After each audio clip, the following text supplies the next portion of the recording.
देखिए last day हम लोग डिस्कस कर रहे थे। लास्ट डे का जो डिस्कशन था वो डिस्कशन हम लोग का if else if परसा। बिल्कुल बिल्कुल इफ एल्स पर हम लोग डिस्कस कर रहे थे, जिसमें से हमने बहुत सारे को डिस्कस किया था। उसमें मैंने कुछ क्वेश्चंस भी दिए थे, जिसमें मैं एक दो गाइड भी कर दिया था। जैसे लास्ट वाला जो क्वेश्चन था, display name of the day, नहीं, और मैंने मंथ यस दिया सर। था। तो मंथ वाले में बस मंथ 1 से 12 तक जाना था और उसको चेकआउट करना था। ठीक है। यस तो सर। अब यहाँ पर है कि एक मैंने कॉमर्शियल क्वेश्चन इसमें इंक्लूड किया था कि टेक प्रोडक्ट प्राइस और compute net payable amount depends upon the following given conditions, और इस कंडीशंस के आधार पर हमें कंप्यूट करना था उसका नेट पेबल अमाउंट। तो कुछ नहीं करना था, बस कंडीशन लगाना था और ये करना था। शिवम और जो लोग हैं इधर न्यू, जो लोग नहीं बनाया है, अगर प्रॉब्लम है तो उसको पूछ लेंगे हम मुझसे नेक्स्ट क्लास में। बट उसको try to solve first of all, गलत या सही बनाइए और मुझे सेंड कीजिए ताकि हमें पता चले कि आप किस लेवल तक इम्प्रूव कर पा रहे हैं अपने आप को। ठीक है। तो आज, सर हाँ, इसमें सबसे बड़ा प्रॉब्लम यहाँ आ रहा है ना सर कि मतलब कौन कौन सा हेडर फाइल किस चीज के लिए यूज करना ये समझ में नहीं आ रहा है इसमें। देखिए इसमें आपको कंडीशन ही बताएगा। देखिए यहाँ पर मोर देन टू कंडीशंस है, ए है, बी है, सी है, डी है, ई है। This giving you information that you should take multiple if else statements. नहीं, अगर आपके पास सिर्फ दो यस सर। पार्ट्स में है, दो ही कंडीशन है, ट्रू और फॉल्स, तो इफ एल्स का यूज कर सकते हैं। अगर आपके पास एक ही कंडीशन है, if you have only one condition, then you will take simple if statement. You have no need to take further more other like this. If you have a condition inside a condition, then we needs another type of a structure. That structure is known as nested if else statement, जिसके बारे में आज हम discuss करने जा रहे हैं। तो देखिए, सर ऊपर ऊपर से सेकंड क्वेश्चन में हम्म, नॉन जीरो का मतलब क्या sir? X greater than zero. non zero means directly you should think that the radius must be greater than zero. If anybody are giving radius 0, then naturally it's not possible to draw a circle. Circle needs radius, and radius must be greater than 0. So this condition you should apply inside if radius are greater than 0, then we will compute area. Otherwise else, inside else we should mention a message that we radius should be positive. This message in inside else part, which inform the users. If user will try to give any negative value or 0, in that case it will give him message that you should try to give positive radius, not negative or 0. इसी तरीके से आप take a 4 number and display smallest. आप take 4 है तो 4 है तो 1 2 3 4 चार कंडीशंस होंगे। वो सब सब बन गया सर, वो सब बन गया। बस ये बीच में जो बड़ा वाला प्रोग्राम है ना, हम्म, उसी में फंस गया। और ऊपर वाला जो एरिया नन और जीरो। नॉन जीरो वाला था, इसकी मतलब कि हम इसलिए पूछे कि इसका कंप्लीट हो गया। बस मोबाइल का बैटरी डाउन हो गया था तो इसलिए लगाए उसको चार्ज। वही कहेंगे सर क्लास ले लेने के ओके, बाद। देखिए नन जीरो का मतलब ही है कि it should be greater than zero, then non zero होगा। निगेटिव भी हो सकता है, but in case of circle radius will never negative, so we must apply there if radius greater than 0, then area will be computed. Otherwise give the message that radius should be positive and greater than 0. तो इस तरह से हमें इन सारे questions को solve कर लेने हैं। अब आते हैं टुडे, अगर ऐसा सिचुएशन आ जाए कि एक कंडीशन के बाद हमें दूसरे कंडीशन की ज़रूरत पड़ जाए, यानी कि एक कंडीशन सेटिस्फाइड होने के बाद अगर दूसरा कंडीशन सेटिस्फाइड होने के लिए मिल जाए, तो ऐसा सिचुएशंस को हम लोग नेस्टेड सिचुएशन कहते हैं। जैसे सपोज कीजिए हम एक के अंदर में अगर एक को डिफाइन कर दें इस तरह से तो ये नेस्टेड ब्रेसेस कहलाता है। एकदम सिंपल नेचुरल कॉन्सेप्ट से मैं बता रहा हूँ कि this is called nested. Nested का मतलब ही है कि एक के अंदर में दूसरा। अब ये एक कर्ली ब्रेसेस यहाँ से स्टार्ट कर दिया मैंने और यहाँ क्लोज कर दिया। अब इसके बीच में अगर कोई भी ब्रेसेस कर्ली ब्रेसेस अगर सेम कर्ली ब्रेसेस को अप्लाई करते हैं तो this braces is called nested braces. Like this the concept of nesting develop like if decision. एक इफ के अंदर में अगर कोई दूसरे इफ को डिफाइन करते हैं which is known as nested if. केवल इफ में नहीं, अगर आप एल्स में भी किसी इफ को डिफाइन कर देते हैं, अगर वहां भी वो एल्स भी एक तरह का क्या है तो कंडीशनली फॉल्स होने के बाद वो सेटिस्फाइबल कंडीशन को फाइंड आउट करता है। तो अब है कि वहां पर क्या वो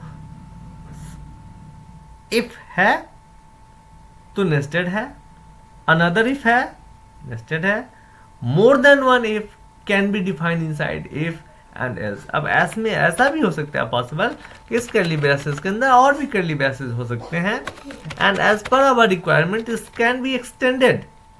तो if we will use like this any control statement और decision statement then it is known as nested.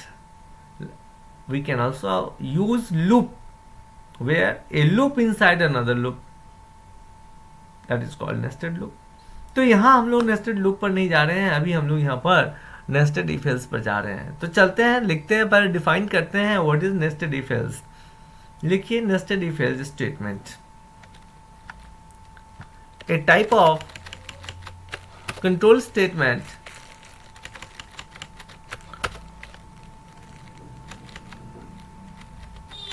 Type आपके बाद sir, a type of control statement which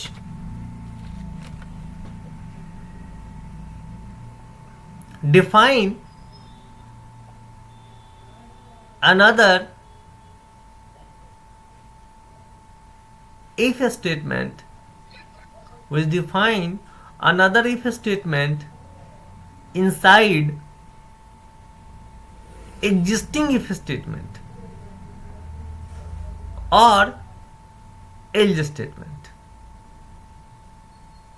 known as nested और के बाद सर, और के बाद sir, or inside else statement, inside else statement, known as nested if else statement. If statement के बाद If statement अच्छा, known as nested if else statement.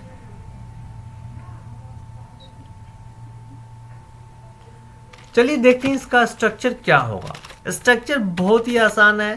हमारे कहने का सेंस था कि एक इफ अगर डिफाइंड है और इसके अंदर में हमने कंडीशन लगा रखा है 1 और ये कंडीशन सेटिस्फाइड हुआ या नहीं हुआ, इसका वेरिफिकेशन एल्स ब्लॉक कर देगा। अगर कंडीशन ट्रू है then this will be the statement parts and अगर कंडीशन फॉल्स है then inside this curly brace will be the output. But it may be possible that after verifying this condition and this condition true, in that case we need also some another conditions like this. If condition 2, then we need to apply like this one, and as this way we can define more than one if statements, not a single but so many. This is called nested if statement. यानी एक if statement में एक नहीं एक से अधिक वहाँ भी डिफाइन कर दे, यहाँ भी डिफाइन कर दे, no problem, we can define so many times to then updating this one 3 like this, 4 updated 5 then 6, right. तो इस तरह का स्ट्रक्चरल जो इम्प्लीमेंटेशन है इसको हम लोग नेस्टेड इफ एल्स स्टेटमेंट कहते हैं। अब देखिए इसमें क्या है कि अगर कंडीशन 1 ट्रू है तभी इसके अंदर में आएगा, अदरवाइज वो सीधा एल्स में चला जाएगा।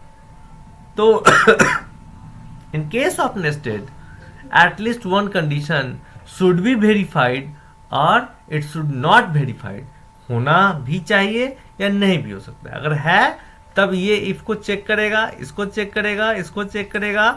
अगर वो फॉल्स हो गया नो प्रॉब्लम, वो 5 को चेक करेगा, कंडीशन 6 को चेक करेगा, जो भी ट्रू होगा उसका आउटपुट हमें दिखाएगा। तो राइट डाउन द स्ट्रक्चर। काफी बड़ा हो गया ये, मैंने बहुत सारे कंडीशंस को लगा दिया। बट इससे आप इजीली समझ सकते हैं कि हम लोग एक नहीं एक से अधिक इफ एल्स को भी उसके अंदर में इंप्लीमेंट कर सकते हैं। आप लोग लिख रहे हैं या स्क्रीनशॉट ले रहे हैं? लिख रहे हैं सर। बिल्कुल लिख लीजिए। लिख रहे हैं सर। ठीक है, ओके लिखिए।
Done sir.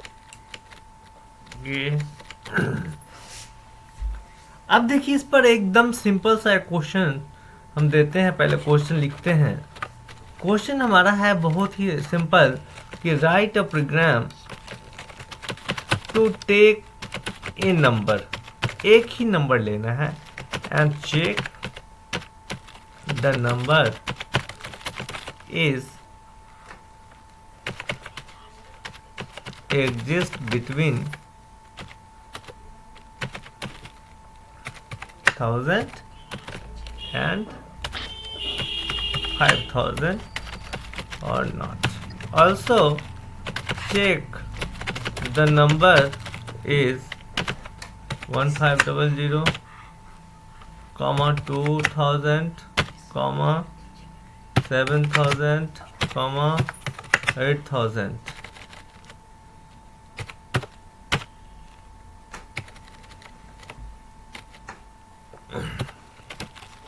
इक्वल। ठीक है, तो अब इसके आधार पर अगर एनालिसिस किया जाए, पहले एनालिसिस करते हैं फिर सॉल्यूशन निकालेंगे कि अगर ये जो नंबर है हमारा, सपोज करते हैं कि x कोई वेरिएबल है और इसकी वैल्यू हम लोग कंडीशनली देखेंगे क्या ये ग्रेटर देन 1000 है, एंड कंडीशनली चेक करेंगे क्या ये x की वैल्यू लेस देन 5000 है। अगर ये है, अगर ये दोनों कंडीशन ट्रू है, which means that it may be possible that the value of variable x may be 1500 or it may be possible 2000, but it never possible that the value of x will never 7000 or 8000. No, it's not possible, because here the condition x is greater than 1000 and less than 5000. 7000 will never exist between 1000 and 5000.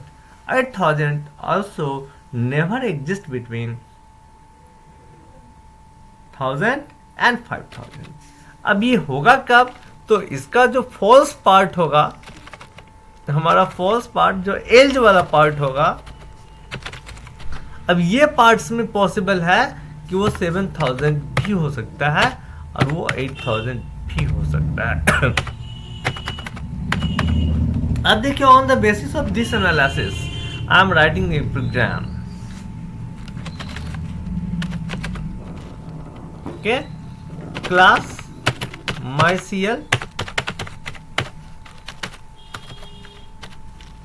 public static void main string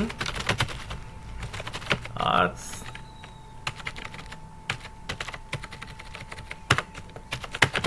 now we have to take input, so take import java dot util dot scanner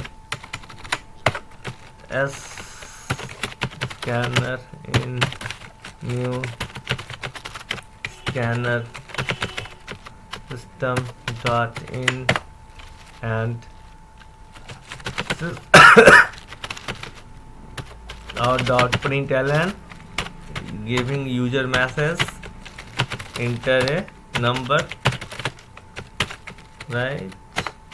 Take input int x equal in dot next int, and now we have to check this value. So taking if x greater than 1000 according to our analysis and x less than 5000 that I was analyzed and then if this will not true, then the L part will exist. Now if this value exists between this, then we needs to give a message that number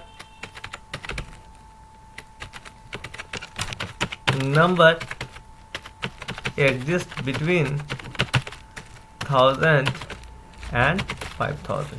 It's true. And now it's maybe possible the value of x 1500, and we can give here the message number is equal to 1500 like this. Can apply, copy, paste, and next situation is 2000 and change here the value 2000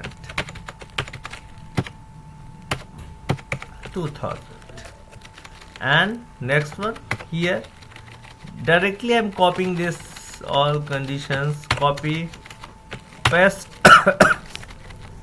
Only I am applying here number does not exist between 1000 and 5000, and we are comparing with 7000. Number is equal to 7000, and the next situation we need to compare this value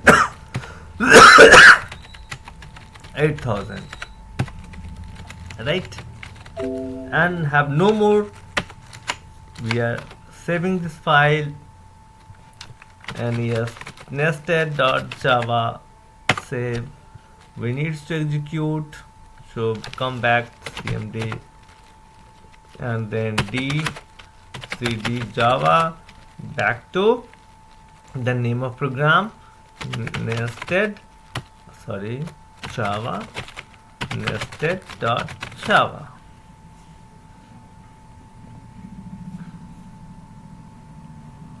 Just compile successfully. Java space class name MySQL. Enter a number. I am giving here 1500. Then what's the result? Result is exactly giving message number exists between 1000 and 5000.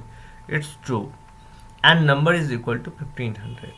But when I giving here 1001, then what's it's giving us only a message this number exists between 1000 and 5000. Again I am giving the the value 2000, then what's it's giving us the message the number exists between 1000 and 5000, and also it's giving us that the number is equal to 2000. And like this I'm giving again the value 7000. Then what's occurring?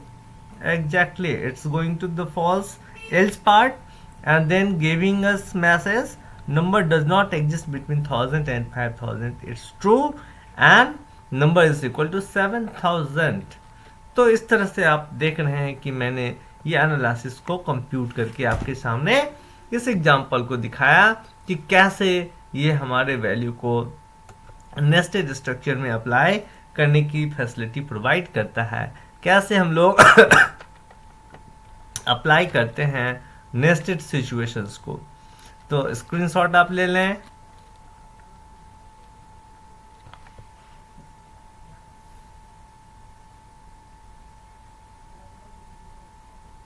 Down sir. के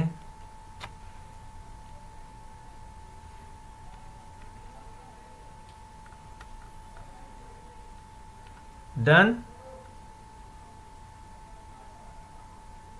yes sir. And अब देखिए कि इसके basis पर हम लोग क्या करते हैं, तो कुछ क्वेश्चंस को सॉल्व किया जा सकता है। तो मैं एक छोटा सा क्वेश्चन दे देता हूं। क्वेश्चन लिखिए, write a program to take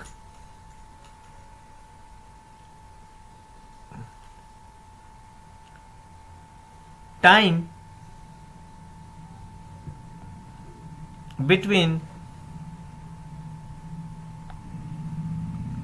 10 to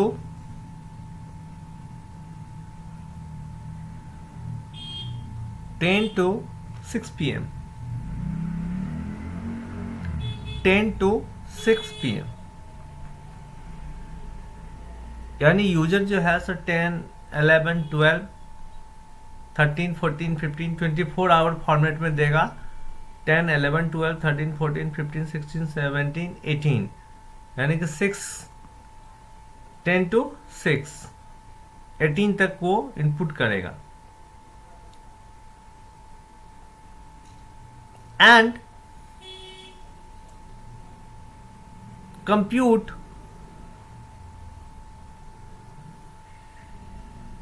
extra time if the user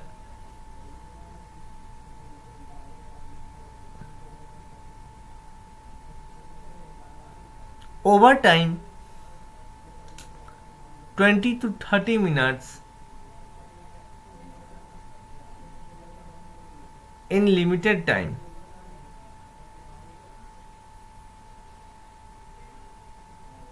otherwise reduce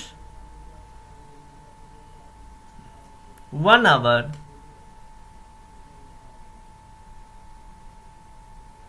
in given time. In given time.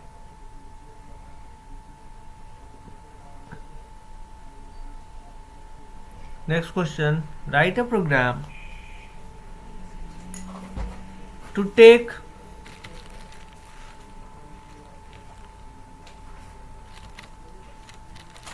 Product price. तो क्वेश्चन सामने है आपके पास, product price and compute net payable amount depends upon following condition.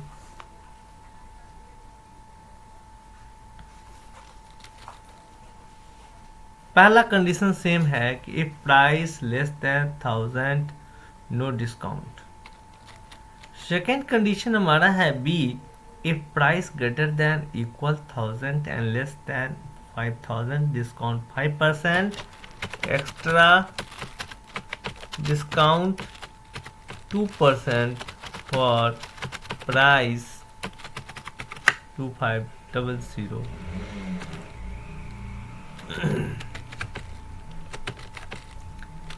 Similarly extra discount 2% for, अब देखिए 5000 और 10000 के बीच का ये कंडीशन है, तो इसमें हम दे देते हैं 5000 से ऊपर वैल्यू डालना होगा, तो हम यहाँ पर 5500 कर देते हैं, एक लगा देते हैं 7000 पर 2% एक्स्ट्रा डिस्काउंट, एक लगा देते हैं 9000 पर एक्स्ट्रा डिस्काउंट। अब सेम इस तरह से उठाते हैं इस कंडीशन में, अगर 3000 से ऊपर है तो यहाँ एक्स्ट्रा डिस्काउंट लगा देते हैं, 9.5% ऑलरेडी है तो 4.5% चेंज कर देते हैं, और 10,000 से ऊपर है तो एक 15,000 पर उसको एक्स्ट्रा दे देते हैं, फिर 20,000 पर एक्स्ट्रा दे देते हैं, एक 25,000 पर एक्स्ट्रा दे देते हैं, बाकी स्टॉप कर देते हैं। तो ये जो आपका क्वेश्चन है, यहाँ से ये क्वेश्चंस को सॉल्व करना है। कल वाले में ही हमने नेस्टेड को इम्प्लीमेंट कर दिया है। कल वाला जो क्वेश्चन था वो मल्टीपल इफ एल्स का क्वेश्चन था, मैंने उसी को अपग्रेड कर दिया है। किससे? तो नेस्टेड के क्वेश्चन से, नेस्टेड इफ एल्स का क्वेश्चन से मैंने उसको अपग्रेड कर दिया है। तो you can solve this question through the use of nested. This question is very important for new commerce, but जिन्होंने C++ अभी अभी जस्ट किया है वो इजिली इसको सॉल्व कर सकते हैं, बिकॉज वहाँ मैंने इसके कॉन्सेप्ट को जस्ट अभी अभी बताया था। बट यहाँ सिचुएशन और कंडीशंस को मैंने एक्सटेंड कर दिया है, बढ़ा दिया। स्क्रीनशॉट ले लीजिए इस क्वेश्चन का, जो सेलेक्टेड क्वेश्चन है, इसको सॉल्व करना है और डेफिनेटली करना है, सभी को करना है। इसका रिजल्ट मुझे 100% चाहिए।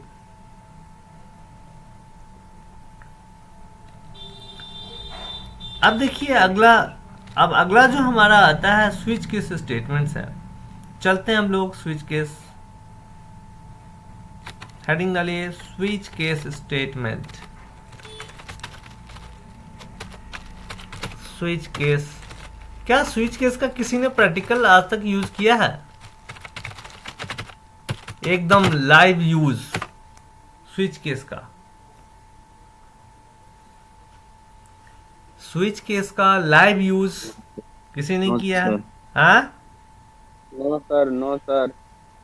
दिन रात स्विच का यूज करते हो, लैपटॉप में स्विच दिए होगे तो ऑन हुआ होगा, फैन चलाते हो, बल्ब जलाते हो तो स्विच का यूज नहीं करते हो?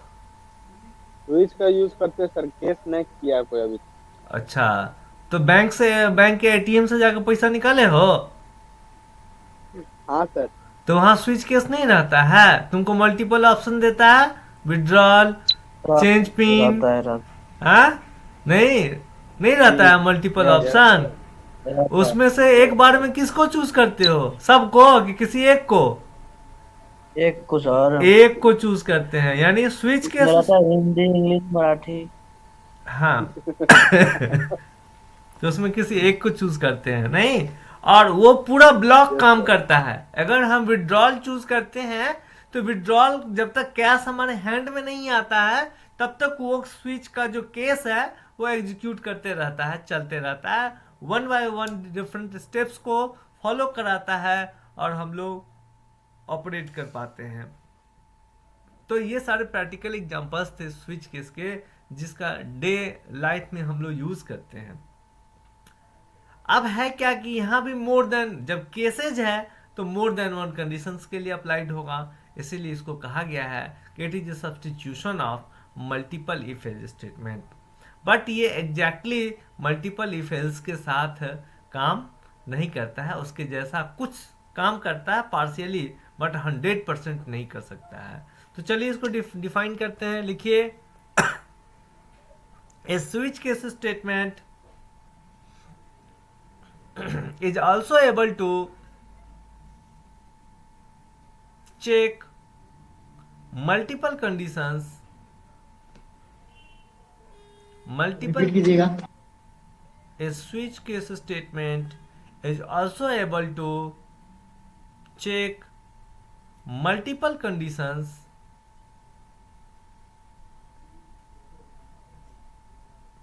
and produce the result of that case which produce के बाद sir, produce the result of that case which satisfy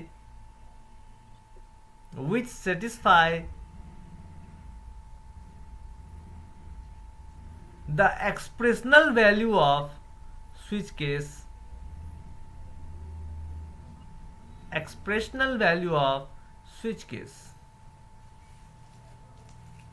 the Java programming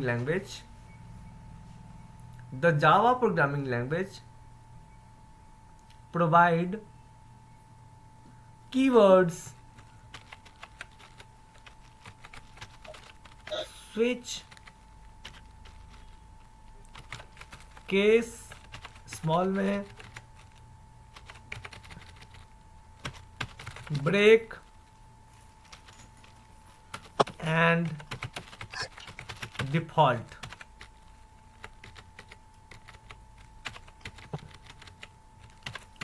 To define switch case statement.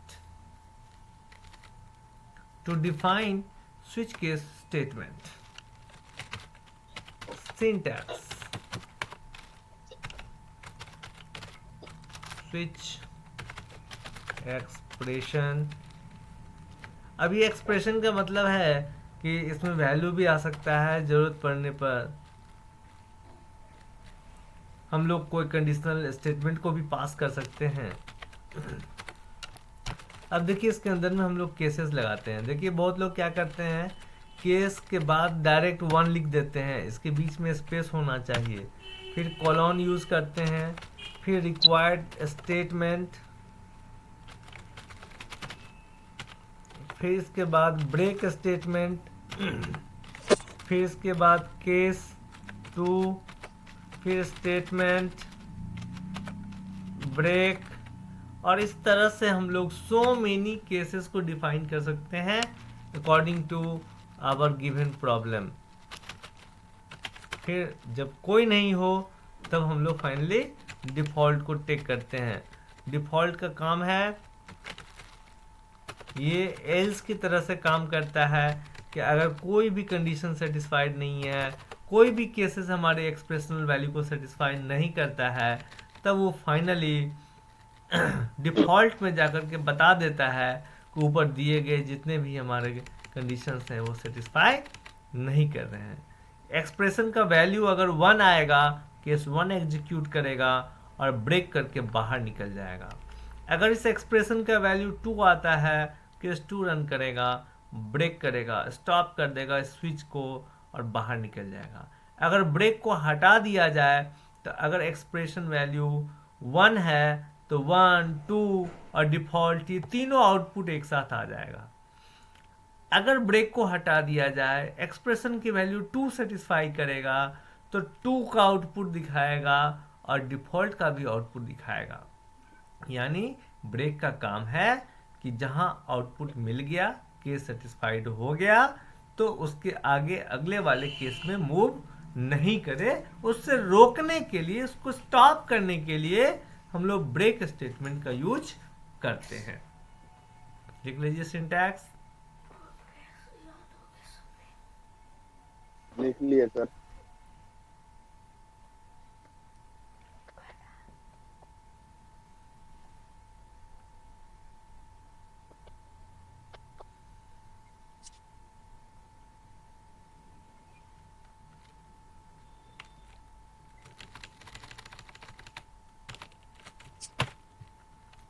अब देखिए हमारे पास समय कम है, इसके बावजूद भी I am trying to give you some solution on switch case.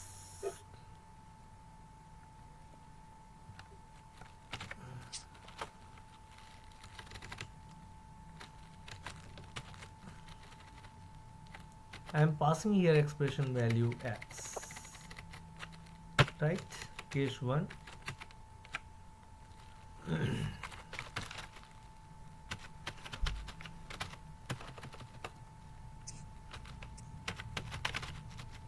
ln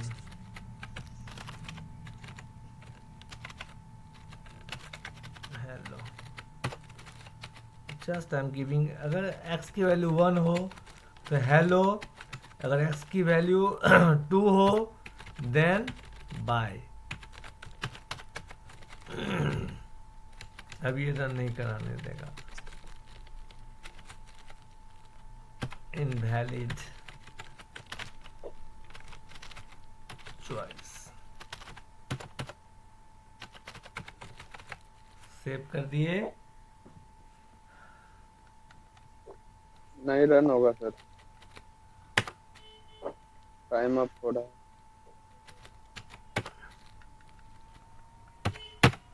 देखिए हाँ सर, आ गया। Number does not exist between 1000 and 5000, inter number 1। Hello नहीं प्रिंट किया सर। नहीं किया प्रिंट ये।